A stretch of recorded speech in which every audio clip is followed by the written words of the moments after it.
La tarea del martes pasado Eh, fue, por un lado, la de comprobar que tenemos el entorno de programación instalado y funcionando, y por otro lado, explicar lo que es un programa de este tipo de desarrollo de programación y ver un programa en C, qué es lo que tiene, y esto es lo que vamos a hacer a partir de ahora.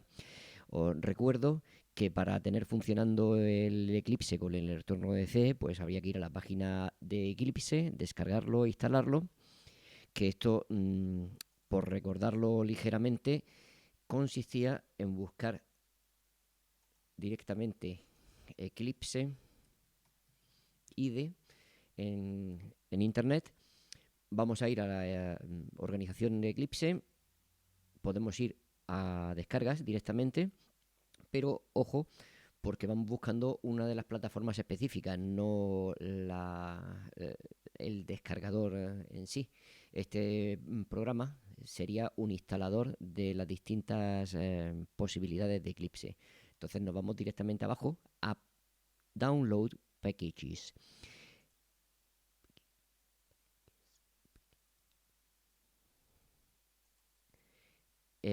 Aquí es donde tenemos que buscar la versión que queremos, que es la de C y C++.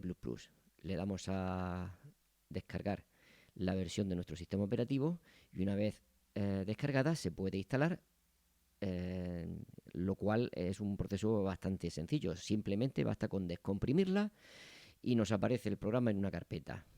¿De acuerdo?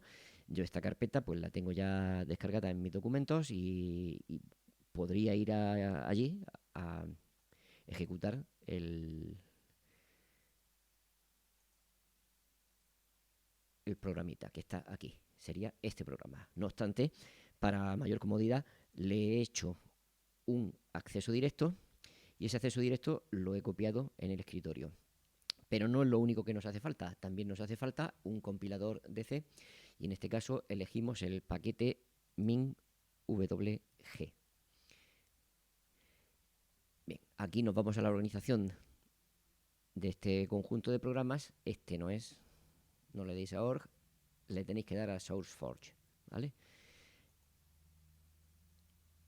Y aquí en SourceForge podéis darle a descargar y el programa que descarguéis lo instaláis. Bien, este programa os pone un instalador de las distintas partes de este conjunto de programas y entonces el instalador lo tengo yo aquí como acceso directo. O sea que este es el resultado de la instalación, esto no es lo que me he descargado de internet. A ver, este programita me permite elegir cuáles de las librerías o de las herramientas de compilación voy a instalar. Pues yo le voy a dar a Basic Setup y lo ponéis con el sistema de desarrollo básico, las herramientas de desarrollo, la base y todo lo que tenéis marcado, en especial el GCC y G++. Si queréis compilar para Mac, podéis compilar con el Objective-C. Cuando hayáis seleccionado estas cosas, tenéis que darle a aplicar los cambios y tardará un tiempo en descargar todas estas cosas. Puede que eventualmente dé un error. Bueno, pues vosotros si encontráis el error, le dais a continuar y luego tendréis que volver a dar a aplicar cambios, puesto que hay cosas que no se habrán instalado. Cuando ya veis que el Apply Changes aparece desmarcado, es porque no podéis hacer más cosas. Y eso quiere decir que todo funciona. Bien, pues cuando todo funciona, volvéis a Eclipse y creáis un programa nuevo. Voy a empezar por un programa en C. Y al darle a siguiente, me pide una plantilla de trabajo. Lo primero es darle nombre a la prueba que vamos a hacer. Y una vez que le he dado nombre, no tengo que elegir todavía la cadena de herramientas, porque si yo elijo, por ejemplo, el ThickWin, que la tengo aquí instalada y vosotros no, para este proyecto prueba, resulta que lo estoy aplicando en la plantilla de proyecto vacío. Y en este primer paso no queremos un proyecto vacío, queremos un proyecto que ya tenga algo de código escrito. Entonces le voy a dar al Hola Mundo de ejemplo y al darle la cadena de herramientas me cambia a la que viene por defecto. Y eso es un problema, porque entonces no voy a tener disponible el compilador para poder hacer las pruebas. La idea es darle a min GW después de haber marcado el ejemplo o la plantilla que queremos utilizar. Cuando lo tenéis ya todo correcto, le des a siguiente, podéis poner vuestro nombre o alguna palabra que va a ser la que utilice la plantilla para ponerla de ejemplo. Si tenéis algún tipo de copyright lo ponéis.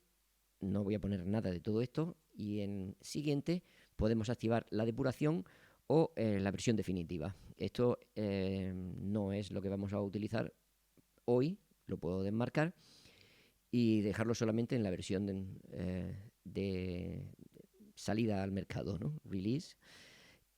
Terminamos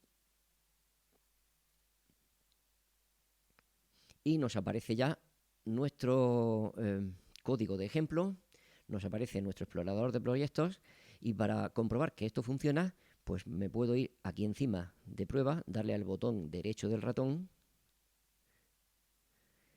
y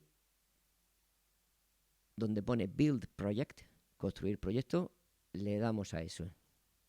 Tienen que salir una serie de mensajes aquí, en particular que se está compilando y que se está haciendo el código ejecutable. La primera instrucción es la de compilado y me produce un código objeto, pero ese código objeto todavía no está disponible para que el sistema operativo haga uso de él y entonces hay que enlazar ese código objeto a un programa definitivo que va a ser el prueba exe. Lo tenemos ya hecho y una vez hecho podemos darle a ejecutar el código, run as, en este caso, aplicación local. Y entonces aparece aquí el mensaje que teníamos. Ahora comenzamos a explicar qué es lo que contiene un programa en código fuente. Bien, la primera parte sería que veáis claramente que aquí tenemos los caracteres barra, asterisco. Y aquí tenemos asterisco barra. Todo lo que esté encerrado entre estos símbolos de barra asterisco y asterisco barra es un comentario. Y el compilador de C va a pasar totalmente de él. No le va a hacer ni caso. Entonces, la pregunta es, ¿para qué sirve? Pues para que nosotros podamos leer datos que nos pueden hacer falta para poder comprender lo que ocurre a continuación.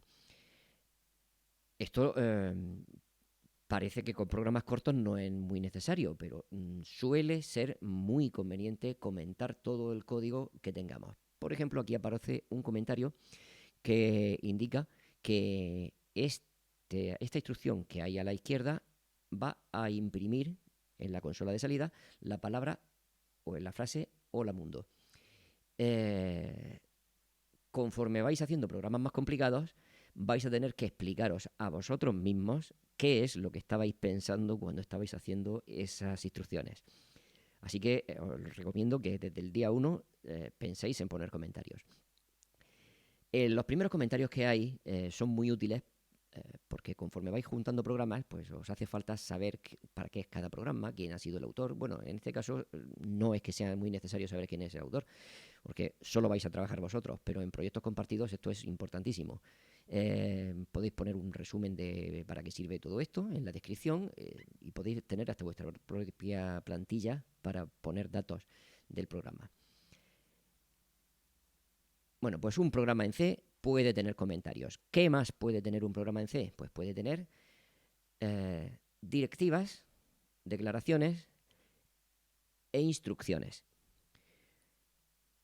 Empezamos por lo último. Todas las instrucciones terminan en punto y coma. Esto es una instrucción, porque termina en punto y coma. La instrucción puede contener operaciones, funciones, declaraciones, puede tener una serie de cosas específicas, pero en principio lo más normal es que tenga algún tipo de palabra reservada y algún tipo de contenido de dato, que en este caso es este.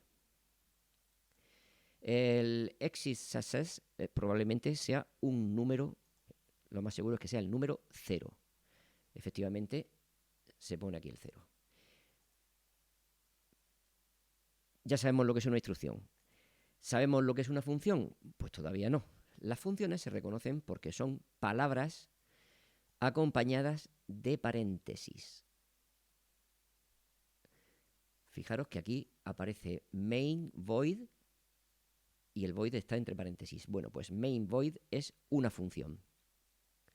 Y puts con los paréntesis es otra función. Esta función hace una tarea compleja y cuantas más funciones conoces, pues más tareas puedes hacer con la programación. De hecho, uno mismo puede y debe construir sus propias funciones para asegurar que el código que está haciendo es más fácilmente comprensible y más eficaz. Hemos dicho que puede tener funciones e instrucciones.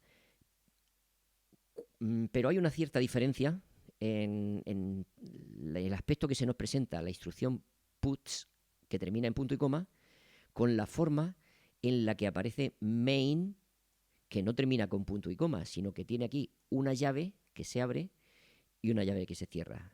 Bien, pues hay diferencias entre utilizar una función dentro de una instrucción o bien describir o definir una función.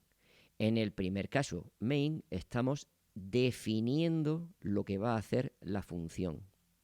Y por eso, una vez que ponemos su nombre y los paréntesis, tenemos que abrir una llave, incluir dentro todas las instrucciones que va a hacer nuestra función main y cerrar la llave. Estas definiciones expresamente, obligatoriamente, tienen que decirle al compilador qué tipo de dato maneja la función. Cuando estoy definiendo main, tengo que decir que esa función responde o devuelve con un número entero. INT significa entero. Y efectivamente veis que al final de la función, esta función va a hacer la instrucción de devolver al sistema un número entero, que es el número 0. O sea que una función hace una tarea y devuelve un resultado. Ese resultado puede ser de un tipo específico. Y la función puede contener parámetros dentro de los paréntesis. En este caso, void representa una cadena vacía de parámetros. Es decir, que esa función main no necesita parámetros, porque lo decido yo que la estoy definiendo. Podría decidir lo contrario y hacer que necesite un número o que necesite una cadena.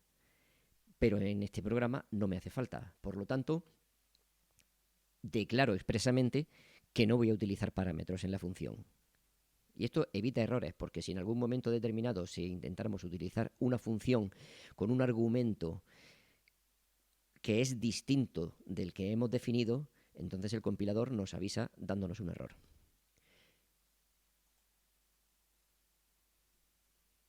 Ya sabemos la diferencia entre definir una función y utilizar una función y entre funciones e instrucciones sencillas.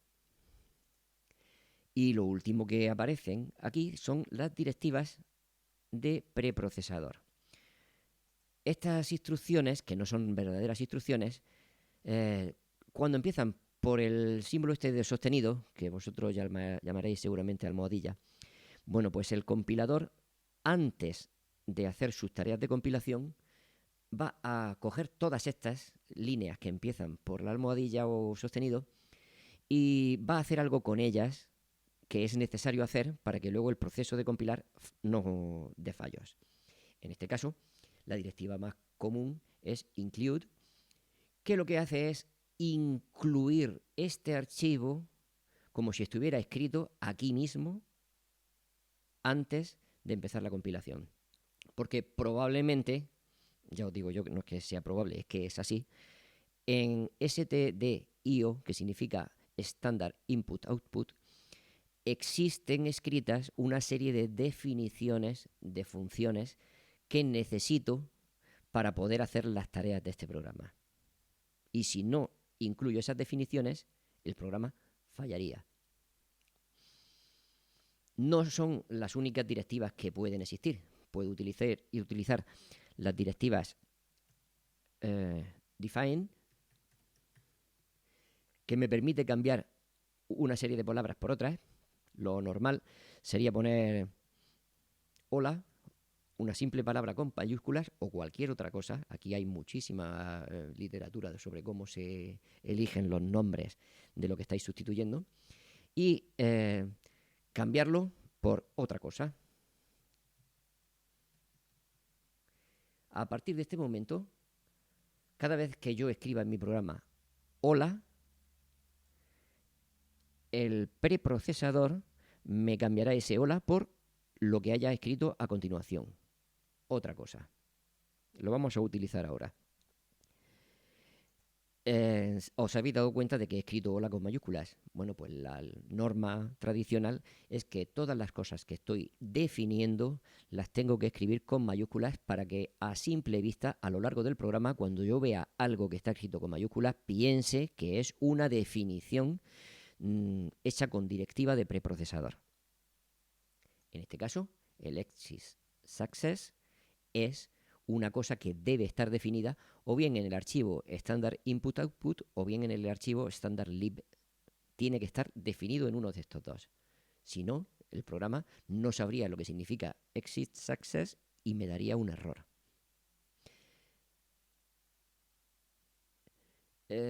Bueno, pues vamos a hacer cambios ya. El primer cambio es quitar de aquí estas comillas y poner hola. Y vamos a volver a compilar y ejecutar. Le doy a ejecutar de manera local.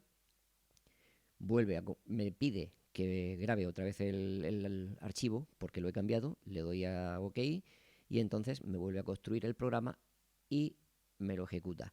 Y al ejecutarlo ya ha cambiado el hola por otra cosa.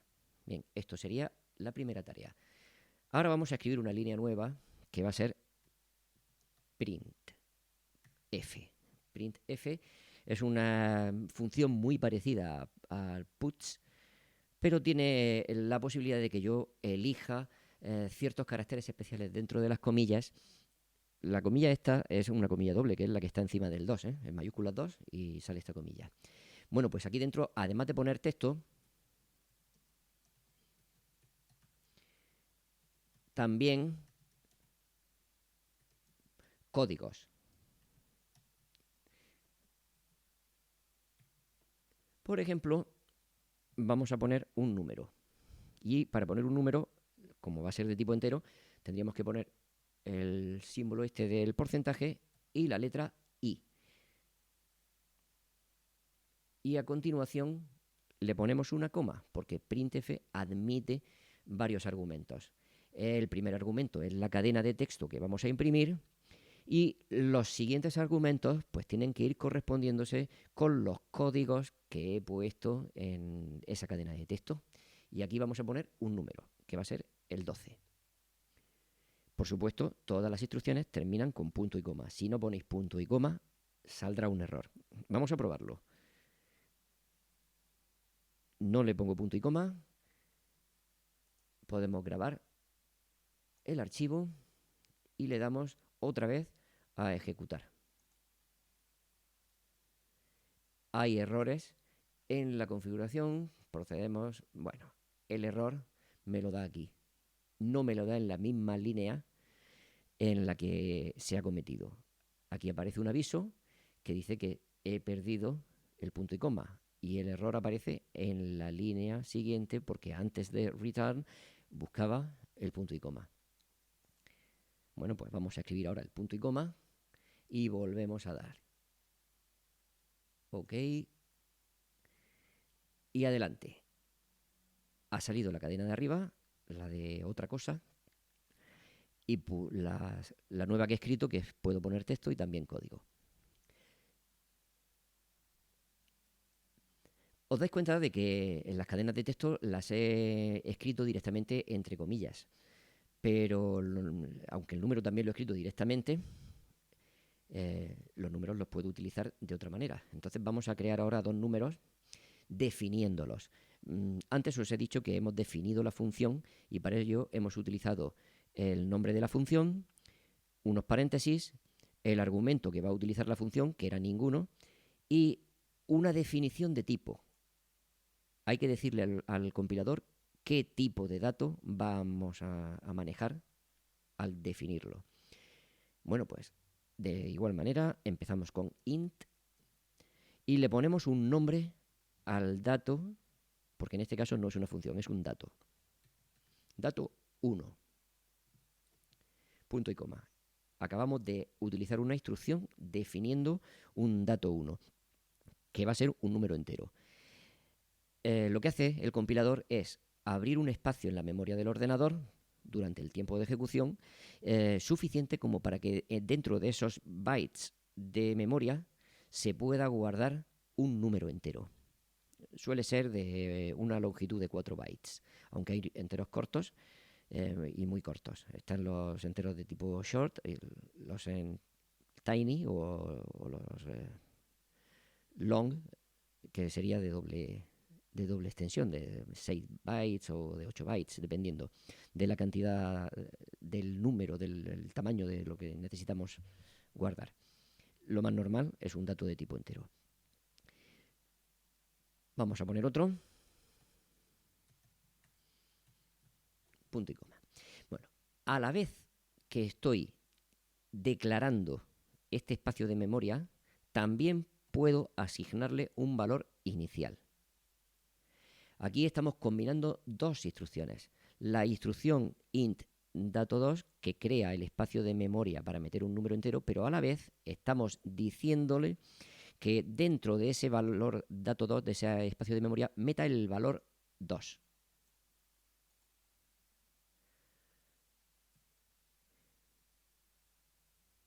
Por último, vamos a escribir otro nombre de variable. Estos espacios de memoria que estoy nombrando aquí, que los estoy declarando, son lo que se llama variables. Variables quiere decir que su contenido puede ser distinto en distintos periodos del programa. Puedo cambiar dinámicamente lo que contienen. Bueno, pues otra instrucción nueva. Directamente la instrucción de asignación de valores. Dato 1 igual a 23. Punto y coma. En este momento estoy metiendo el número 23 dentro de la variable dato 1. Lo podía haber hecho antes, pero para demostrar las posibilidades lo hago a continuación. Y vamos a hacer una operación matemática que consiste en poner resultado es igual a dato 1 multiplicado por dato 2. Esta instrucción contiene un operador de asignación de valor, ¿vale? Vamos a meter algo dentro del resultado y ese algo que vamos a meter es lo que aparece a la derecha, que es una multiplicación de dos números enteros. Y por último, vamos a modificar este programa para que aquí me muestre el número del resultado.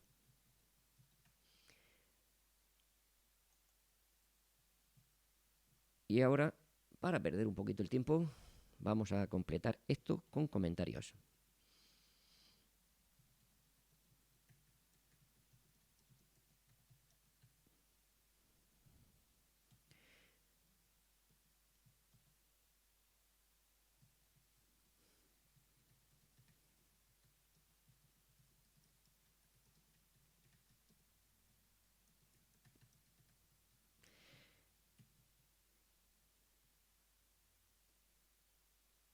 Y por último,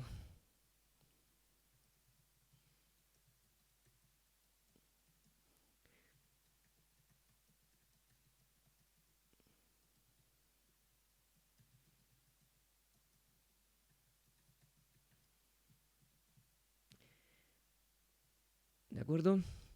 Voy a quitar también, no, la he quitado ya, la instrucción de hola. Lo tenemos hecho, grabamos y ejecutamos. Y aparece dentro del espacio que hemos reservado para el código, que era el porcentaje i, el número que está guardado dentro del resultado, que es la operación de multiplicar 23 por 2. Bueno, pues esto es el primer programa y si todo ha funcionado, me ponéis una foto de vuestra pantalla, me la subís a Moodle y a otra cosa.